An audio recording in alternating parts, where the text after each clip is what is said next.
Hello everyone. In this class I am going to explain de Broglie hypothesis. De Broglie hypothesized that this nature is completely with two forms. Those are radiation and matter. Already we have learned radiation can exhibit a dual nature, particle and wave nature. Similar to radiation, the matter should have same particle and wave nature. It means, according to de Broglie, moving matter also can show particle nature and sometimes wave nature. The waves associated with moving particles or moving matter are called de Broglie waves, and their corresponding wavelength is called de Broglie's wavelength. So, wavelength of radiation h by p, this is applicable for both radiation and matter. For matter means like a particle of certain mass m traveling with speed v, so it can have some finite de Broglie wavelength. Its corresponding de Broglie wavelength lambda equal to h by mv. As increase of speed of this particle, its de Broglie wavelength gradually decreases. Indirectly it means what? De Broglie wavelength is inversely proportional to momentum of the particle. More the momentum, lesser the de Broglie wavelength. So if you draw the graph between de Broglie wavelength and momentum of the particle, graph between de Broglie wavelength of moving particle and its momentum, the relation is inversely relation is there between these two. So you will have rectangular hyperbola. As increase of momentum, de Broglie wavelength is decreasing. Clear?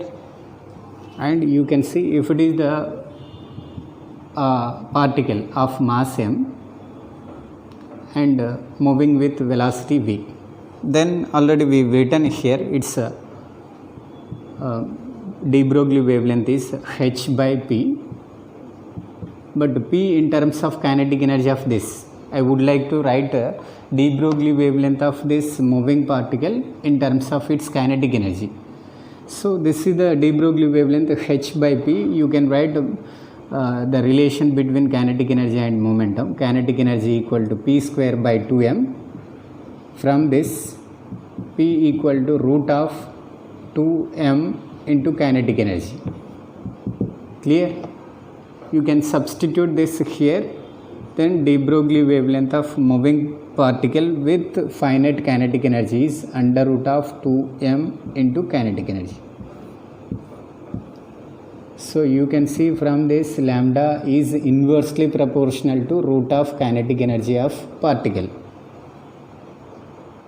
You can write kinetic energy in terms of potential for charged particles. For charged particles like electron, proton and alpha particle, we can give kinetic energy to a charged particle with accelerating potential. Charged particles are accelerated by potential. Kinetic energy of charged particle in terms of accelerating potential is qv. Q is the charge of the particle, v is accelerating potential. Now substitute this here, that wavelength of accelerating charged particle is root of 2m into qv. That is the formula. From this equation we can write a de Broglie wavelength of electron. De Broglie wavelength of electron is h by h is 6.625 into 10 power minus 34 divided by root of 2 into mass of electron is 9.1 into 10 power minus 31 kg and charge of electron is 1.6 into 10 power minus 19, and this is accelerating potential. So these are the standard values h, m and q, and this equation gives 12.27 by under root of V into 10 power minus 10 meters, or 10 power minus 10 meters is 1 angstrom. So 12.127 by root V. This is the de Broglie wavelength of electron when it is accelerated with potential V.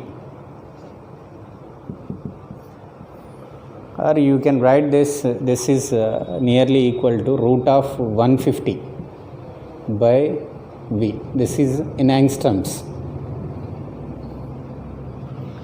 If V equal to accelerating potential is 100 volt, if an electron is accelerated by potential 100 volts, then its de Broglie wavelength is based on this 12.27 by root of 100, so it gives 10, so 1.227 angstrom. If accelerating potential is 50 volt, so instead of using this, we cannot write this root 50 easily. You can write this form.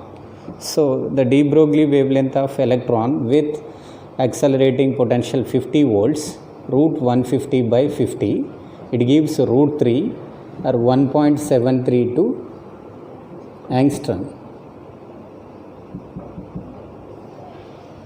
So based on given potential, we can approach that appropriate form, either this or this. Clear? And de Broglie wavelength of proton based on this equation. For proton, this h by root of 2m into qv, accelerating potential. For proton, 6.6 into 10 power minus 34 root of 2m. Mass of the proton is 1.66 into 10 power minus 27, and proton charge is 1.6 into 10 power minus 19, and accelerating potential V. This gives proton de Broglie wavelength is 0.286 by root V. This is in angstroms. This is the de Broglie wavelength of proton in terms of its accelerating potential. And similarly for deuteron, means 1h2, its accelerating potential is 0.202 by root V. And for alpha particle, this is also in angstroms. Remember, all these de Broglie wavelengths values will be in angstroms everywhere, here and there, here also. For this alpha particle, de Broglie wavelength is 0.101 by root V in angstrom. So remember these standard values to get their corresponding de Broglie wavelengths in terms of accelerating potential. And one more example, if proton and deuteron alpha particle, these three are accelerated by same potential, then ratio of their de Broglie wavelengths. These three particles are accelerated by same potential, then de Broglie wavelengths ratio. De Broglie wavelength is h by root of 2mq into v in terms of accelerating potential. This is given same. 2 is constant, h constant. So lambda is inversely proportional to mass of the particle, inversely proportional to root of the product of mass and charge. Clear? So from this you can write proton de Broglie wavelength is to and deuteron and alpha particle. This ratio is You can write first proton, root of mass of the proton into charge of the proton is to root of mass of deuteron, charge of the deuteron, 1 by root of mass of alpha particle, charge of alpha particle. You can see here what is a proton? Hydrogen nucleus. Its charge is 1 unit, mass is also 1 unit. This is for proton. What is a deuteron? 1H2. Its charge is 1 unit. This is the mass. This prefix shows mass and this suffix shows what? Its atomic number. This is the mass number, atomic number. Mass of the deuteron is 2. And alpha particle is what? Helium nucleus. This is the alpha particle. Alpha particle is the helium nucleus. Its charge is 2 units, mass is 4 units. Substitute this here. You will have the ratio. The ratio is now lambda proton is to lambda deuteron, lambda alpha particle. This ratio is, you can see here, this is 1, this is 1 now. So it gives 1 only. Now this is 2 units, this is 1 units. So you will have here 1 by root 2. Now this one, this mass of the alpha particle is 4 units, charge is 2 units. The total product is 8, root 8. Or you can write that root 8 as 1 is to 1 by root 2. This is 2 root 2. Or you can write this ratio, lambda proton, lambda deuteron, lambda alpha particle. Ratio is, you can multiply this with this LCM, 2 root 2 to 1. That is the ratio. Clear? One more.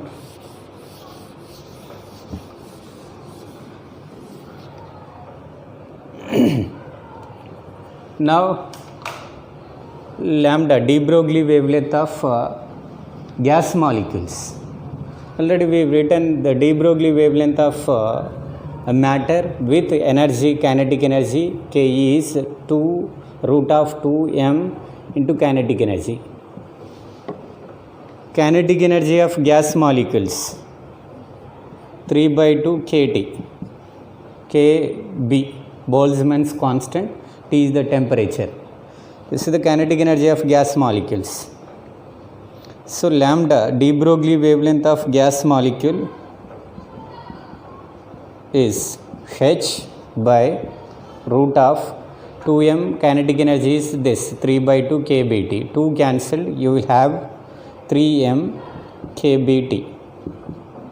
So this is the de Broglie wavelength of gas molecules at temperature T.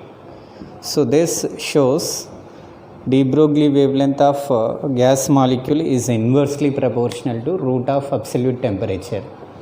So more the temperature, lesser the de Broglie wavelength. So you can see one problem here. For a gas molecule, for monoatomic gas molecule, if initial temperature is 27 degrees Celsius and its corresponding de Broglie wavelength is lambda. If the temperature of the gas is changed to 927 degrees Celsius, then what is the corresponding de Broglie's wavelength? So you can see this lambda is inversely proportional to root T. So based on this equation, you can write lambda 1 by lambda 2 is equal to root of T2 by T1. But we should take the temperatures in Kelvin scale. So this temperature in Kelvin scale is 300 Kelvin plus 273, and 927 plus 273 gives 1200 Kelvin. So substitute this temperature T2 and T1 here. Then this lambda 1 is lambda, this is lambda 2, root of 900 by 300. So this gives 4 times, so lambda 2 is equal to 2 times of lambda. Is it 2 times? No, lambda by 2. That is the de Broglie wavelength of the same gas at this temperature 927 degrees Celsius.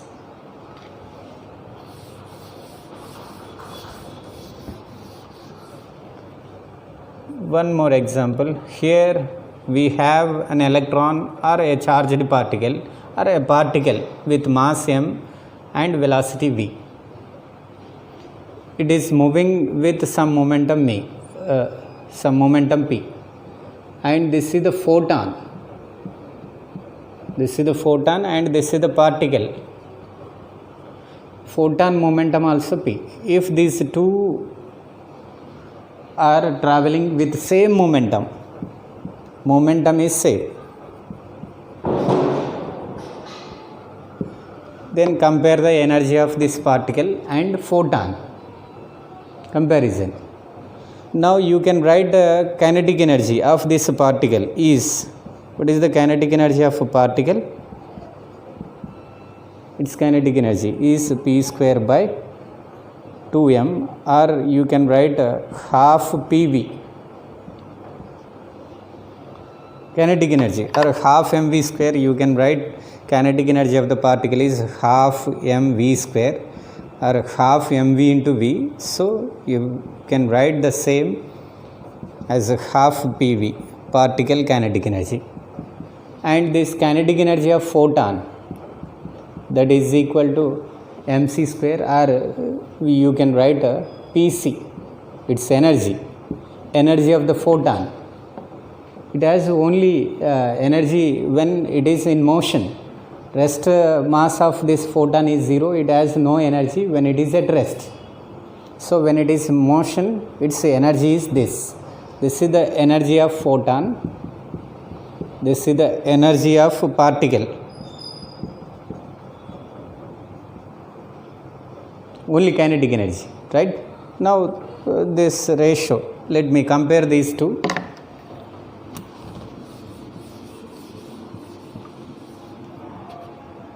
Now kinetic energy of the particle by kinetic energy of photon is equal to half pv by pc. Momentum is same, that is the condition. Condition is both photon and particle are moving with same momentum. Now this momentum is cancelled, so particle energy is equal to v by 2c into photon energy.